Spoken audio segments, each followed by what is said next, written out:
Hello everyone, I'm Geeta Kulkarni and I'm a part of Aruba's competitive wireless LAN TME team.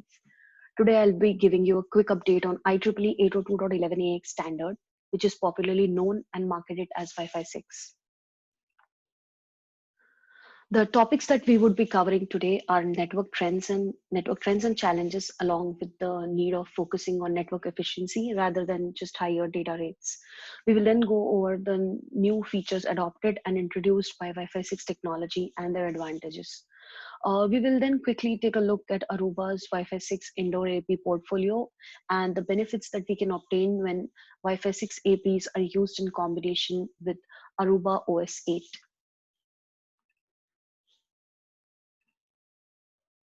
Well, first off, today's workforce is going mobile. Mobility is critical because it gives staff and students more agility when it comes to where and how they want to get their job done, thus increasing their productivity. As we all are aware, there is explosive growth in number of mobile devices like smartphones and tablets, which are which always need Wi-Fi connectivity. Also, we are witnessing the growth in diversity of applications, especially the latency sensitive voice and video applications, which are on the rise and are expected to grow 45% year over year through 2023. With the tremendous boom of social media, there is a huge increase in the uplink traffic. User expectations have also increased, and and users have low tolerance for poor network performance. Uh, they expect the network and applications to be reliable, secure, and always on. IDC has predicted the growth of IoT devices of about 42 billion by 2025, generating 80 zettabytes of data. These new devices include wireless cameras and temperature sensors, which have not traditionally been part of our network community. These IoT devices have recently received a lot of attention because of their low cost and high performance. Also, in order to meet these ever increasing demands of existing networks, it has become a necessity to upgrade to Wi Fi 6, which fulfills all these requirements. Now, let's take a quick look at Wi Fi 6 features that will help boost the network efficiency. Uh, MU-MIMO is a multi-user capability, and all of us are aware of it as it was introduced in 802.11ac for downlink traffic. MU-MIMO technology improves the network capacity by allowing multiple devices to transmit simultaneously, making use of multipath spatial channels. The use of MU-MIMO in today's Wi-Fi devices has increased multifold and is and it is a commonly adopted technology in the entire Wi-Fi space.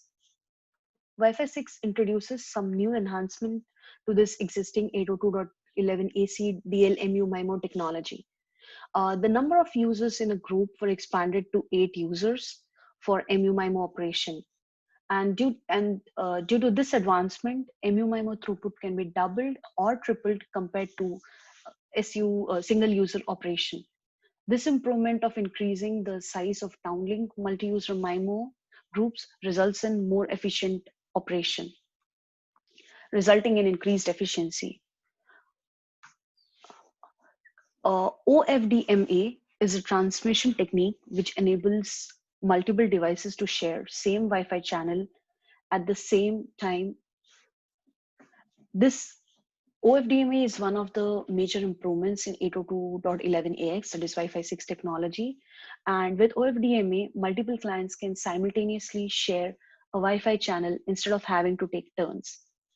So it enables a 20 megahertz channel to transmit to up to 9 clients at once, as against 4 in 11AC.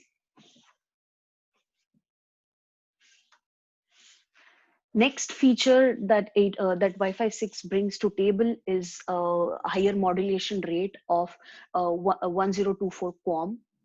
802.11ax amendment extends the sophistication of its modulation techniques, and building on already existing rate of 256 com of 802.11 AC. Uh, it now extends the modulation to 1024 com. This so what does that mean? This means that each RF symbol represents one of the 1024 possible combinations of phase and amplitude. This move from 256 com to 1024 com has increased the number of bits carried per OFDM symbol from 8 to 10. So this leads to 25% increase in PHY data rates, and these data rates can be obtained in extremely clean environments with higher SNR ratio. Uh, so Wi-Fi 6 has also introduced some enhancements for the 2.4 gigahertz band. These are long awaited enhancements, and it has been a decade since any enhancement has come to 2.4 gigahertz band, as 802.11 AC was 5 gigahertz only standard.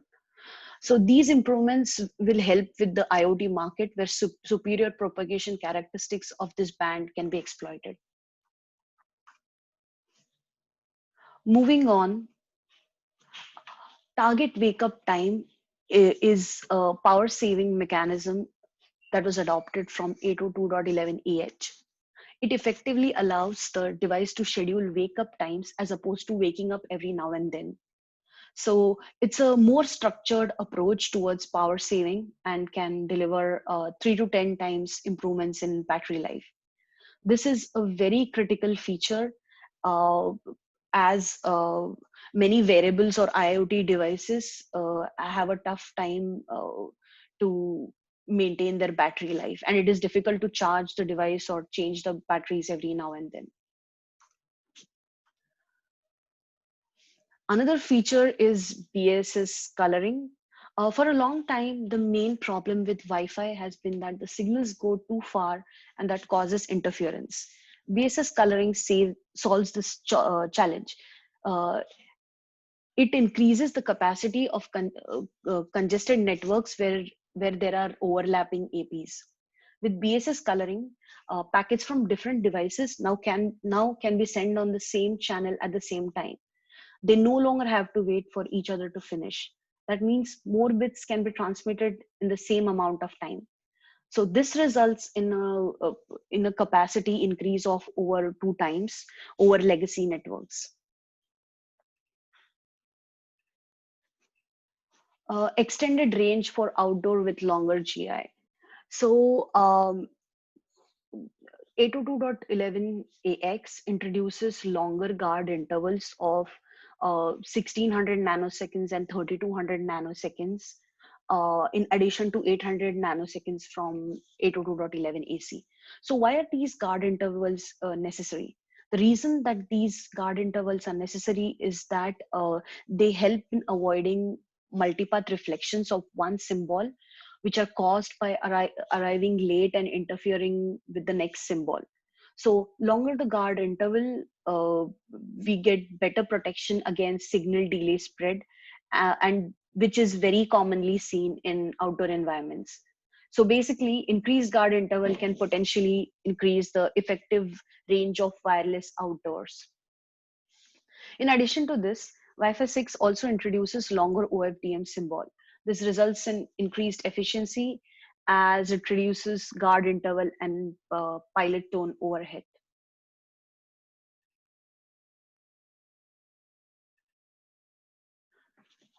Now, let's see how much improvements these 11AX features bring over the already existing 802.11 AC networks. The introduction of new OFDM symbol results in 20% higher data rates.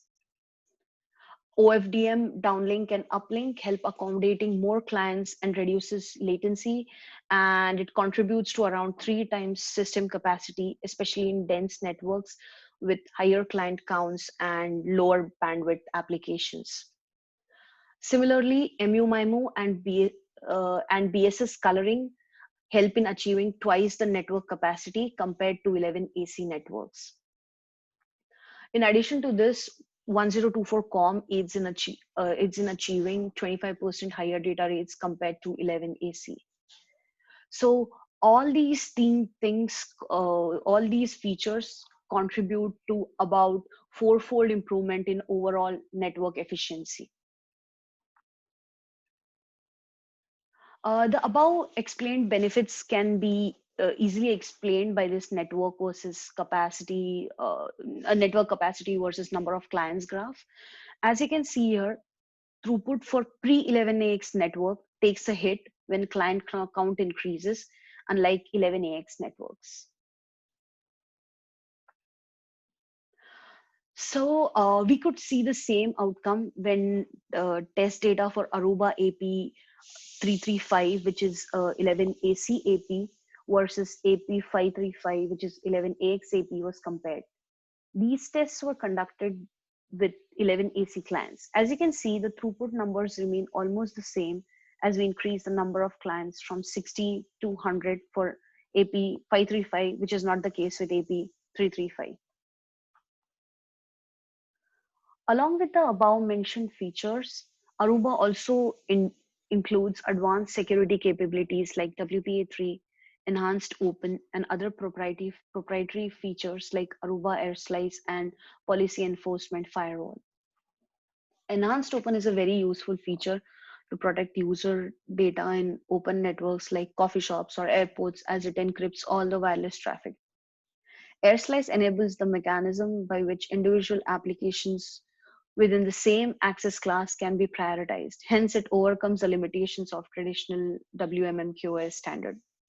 So that's how AirSlice utilizes the underlying Wi-Fi 6 constructs to meet the stringent performance metrics for newer applications. Aruba PEF, that is Aruba Policy Enforcement Firewall, delivers role-based access control and layer 7 deep packet inspection to provide enhanced security options. Earlier this year, Aruba achieved Wi-Fi 6 certification from Wi-Fi Alliance for its entire family of high-performance indoor Wi-Fi 6 APs.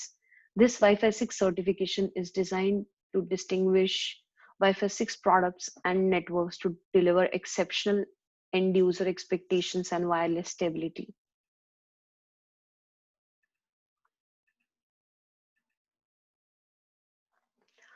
So Wi-Fi 6 along with AOS 8 delivers high levels of reliability, security, performance, and user experience. Aruba OS 8's live upgrade capability enables upgrading to the latest OS with minimal downtime. This means that faculty and students can use the Wi-Fi around the clock without anyone being affected. Features like multi-zone and controller clustering make this OS more intelligent. Multi-zone, which is basically multi-tenancy for the wireless network. That means you can use the same AP for different networks. Historically, if you wanted to have two secure networks in one physical location, you had to have two separate APs, which creates RF interference and is extremely costly. With the multi-zone feature enabled, one AP can terminate two different SSIDs on two different controllers. AOS 8 also uses controller clustering and seamless failover, which means that the students experience no interruption in their Wi-Fi experience while moving around the campus. Network and IT admins are benefited by simplified network operations, especially with automatic load balancing and also air match for auto RF optimization. AOS 8 also supports advanced security options like enhanced open and WPA3. Wi-Fi 6 in combination with AOS 8 promises to provide better experience for all users across the campus. Do not forget to take a look at these blogs on Aruba website from happy customers of Aruba OS 8 and Wi-Fi 6.